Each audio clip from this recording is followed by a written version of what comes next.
Guys, welcome back to day 19 of 25 Days of Christmas with TJ. So far, we've finished up all of my Premier Steam, and I did have a couple of things planned, but I decided to change it up a little bit right before we get to the final 5 days. And there was one engine that I just didn't seem correct to leave out and really should have some acknowledgement. This is a post-war engine that was given to my family from a very close friend. His name is Ed Trinkle. Ed was worked for the Southern Railway, then worked as a Trainmaster for Norfolk Southern, and worked very closely with my grandparents' NHRS chapter, Piedmont Carolinas, to do some of the major excursions with the steam program that many of y'all know about. Probably one of the most notable would be the Saluda excursion up Saluda grade with 611. Mr. Trinkle was the Trainmaster for that excursion, and my grandparents' NHRS group had put that on.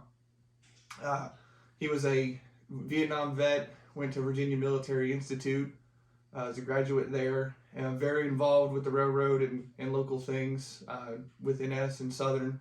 And he actually led the recovery effort right after Hurricane Katrina in 2004 for Norfolk Southern down there to help, with all their recovery efforts and needs.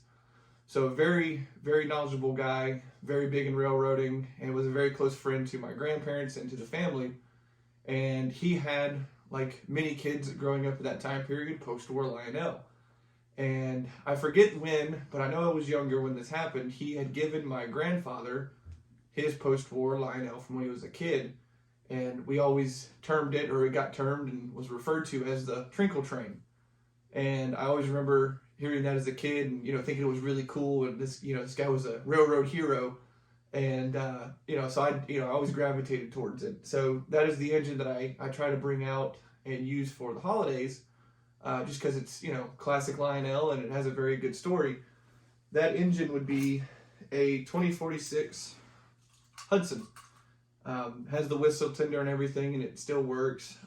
Engine's, for its age, it is in phenomenal shape and been well taken care of, especially by him. And then when it was passed on and given to my grandfather from Mr. Trinkle. Very iconic, Hudson, post-war Hudsons are very iconic, and it's, not always about the trains, it's about the history that they carry with them, and this particular engine has a very large history carrying with it, and that being tied, it's tied to a gentleman that was very, very big in the Southern steam program and the Norfolk Southern steam program, and helped put on some of the greatest excursions we've ever seen and still talk about to this day. So I thought it was fitting to be discussed and needed to have some light shed on it. So I hope you guys enjoy seeing it run around and are having a good week so far. And like I said, tomorrow we're going to start on the final 5, and those are going to be a highlight of each day is going to be a highlight of an engine that I was given as a child for Christmas. So I thought those would be cool to share off. And Christmas Day, I've said it a couple times, Christmas Day is going to go out with a big finale. It's going to be a longer video, a little bit more in depth, and it's going to be a little bit interesting. We'll learn more about that as we get closer. So I hope you guys are enjoying, following along, not minding listening to me babble all the time. I'm having a lot of fun doing this. So if you guys would like, subscribe, share it, keep commenting. I love seeing y'all's comments. And we'll go ahead and run Mr. Trinkle's 2046 Hudson around the layout.